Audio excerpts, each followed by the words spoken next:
Yes, this is a Supra.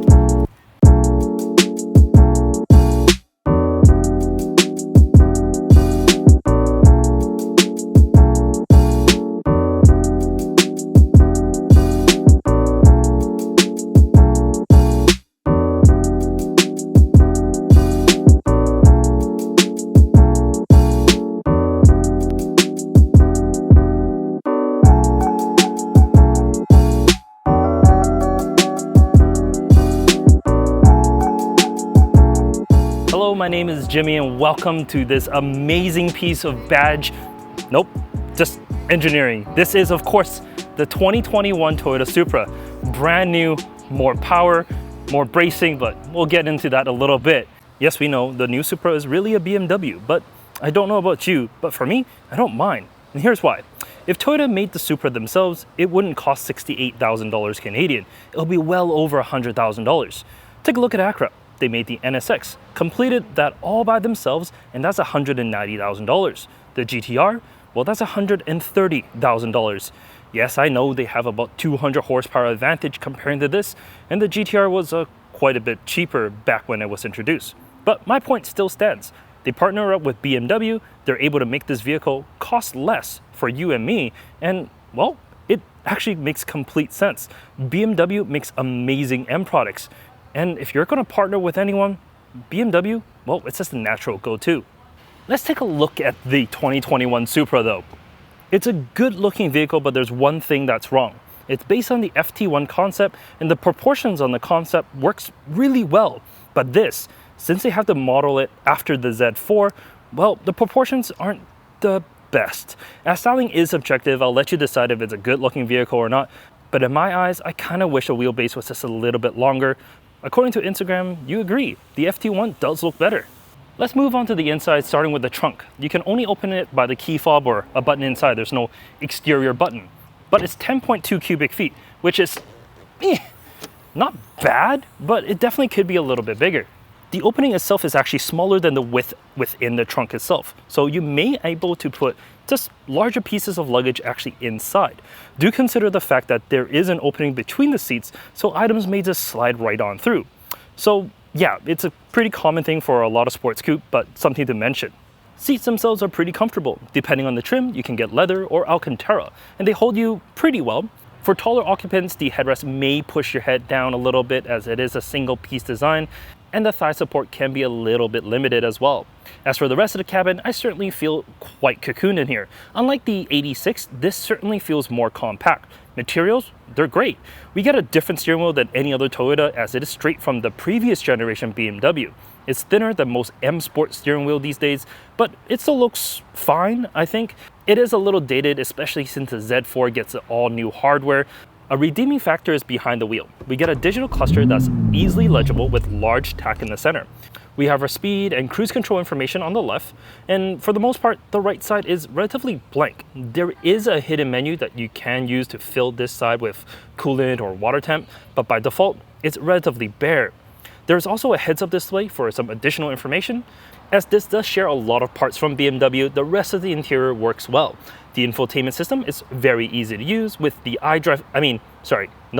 they call it the Supra Command. Yes, the Supra Command dial. Anyway, there is a wireless charger for your device, and it also has wireless CarPlay like many of its cousins from Bavaria.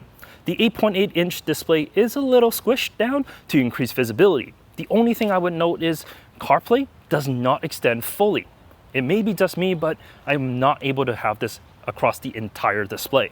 As for what's underneath the hood, there's a 3-liter turbocharged inline 6, making 382 horsepower and 368 pound-feet of torque. That's up from 335 last year. So yes, the 2021 is definitely worth it if you're wanting a little bit more power.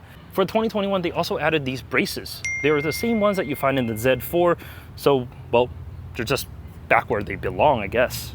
For 2021, you can also get a 2-liter turbo that makes 255 horsepower and 295 pound-feet of torque. 0 to 60, well, that comes in about mid 3 seconds to about 4-second range, depending on your conditions, while the 4-cylinder, that's about 5 seconds. But that's enough mumbling about the car itself. Let's go for a drive. On the road, and there's two different feelings for the Supra. It depends on how you drive it. When you're driving around normally, it feels like a regular car. And that's actually a good thing because it means that you're less tired as you get out of this car on an average journey. I mean, at the price that this is, it's not a vehicle designed for just track day use. It's a commuter as well as a potential track day weapon. But driving around normally, it feels like any other, let's be honest, BMW. Like a 3 Series, for example. It's only when you press this little button down here, the sport mode, that's when things liven up. Engine, well, there's more response from that. The steering, it's more communicative. Suspension, it's tighter. Throttle response, it's better. And that's when you have more fun in it. The only thing is, I'm in Vancouver, and the Vancouver Police Department says it is illegal to use your sport mode in the city.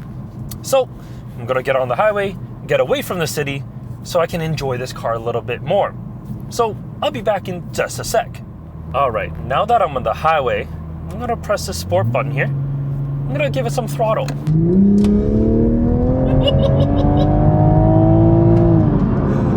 Okay, it absolutely wakes up. This is a different beast when you just let off its reins a little. Back to normal so I can just continue talking.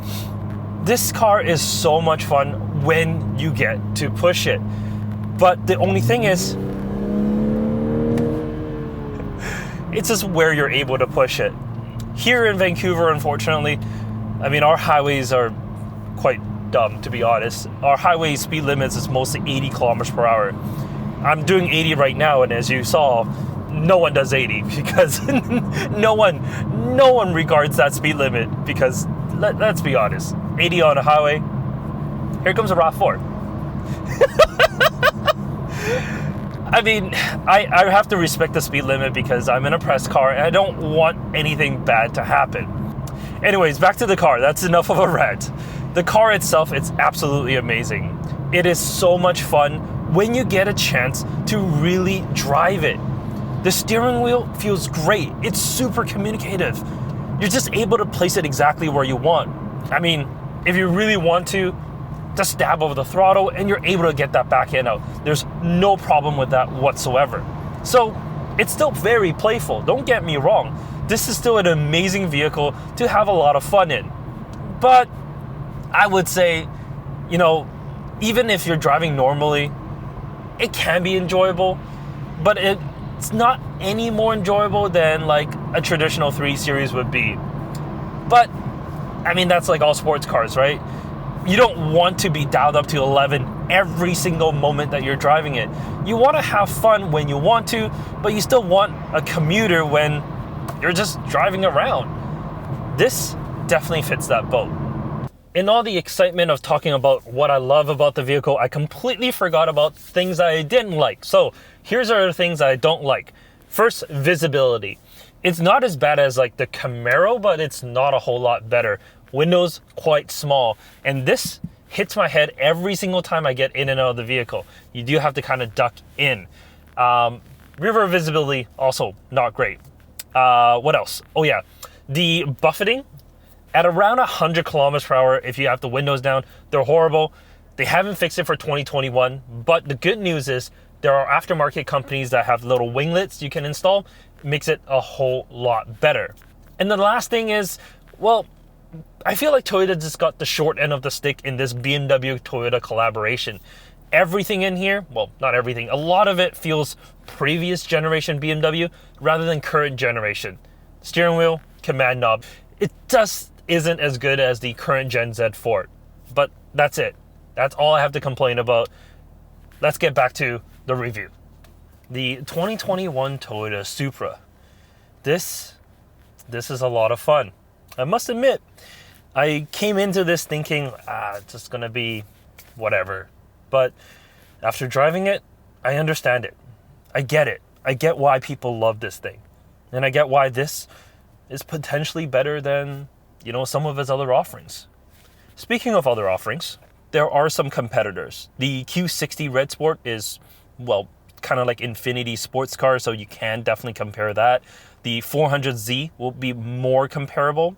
The Q60 currently starts at 68,000 Canadian dollars, so I would assume the 400Z is a little bit less than that, so it should be just right in line with this Supra. However, from America, of course, you get the Camaro as well as the Mustang, and both of those come with a V8 as well as a 6-speed manual, which we just can't get here.